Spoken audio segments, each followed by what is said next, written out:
நம்மளுடைய பார்லிமெண்ட்ல CAPF general administration bill 2026 அப்படிங்கிற ஒரு பில்லை பாஸ் பண்ணியிருக்காங்க. அதனால வரக்கூடிய எக்ஸாம்ஸ்ல இந்த பில்லு பத்தி கேட்கறதுக்கு அதிகமான சான்சஸ் இருக்கு. அதை பத்தி தான் இந்த வீடியோல பார்க்க போறோம். மறக்காம நம்ம சேனலை ஃபாலோ பண்ணிட்டு வீடியோ ஃபுல்லா பாருங்க. இந்த பில்லு கொண்டு வந்ததுக்கு 2 முக்கியமான ஆப்ஜெக்டிவ் இருக்கு. ஃபர்ஸ்ட், இப்போ கரண்ட்ல சிஏபிஎஃப் ரெகுலேட் பண்றதுக்கு, அட்மினிஸ்ட்ரேட் பண்றதுக்கு ப்ராப்பரான ஒரு லா கிடையாது.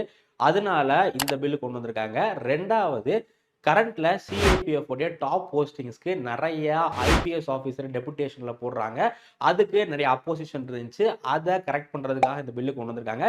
இந்த பில்லோடைய ஃபர்ஸ்ட் முக்கியமான ப்ரொவிஷன் என்ன அப்படின்னா, இந்த பில்லில் மொத்தம் 5 சிஏபிஎஃப் ஃபோர்ஸஸ் வந்து கவர் ஆகும்.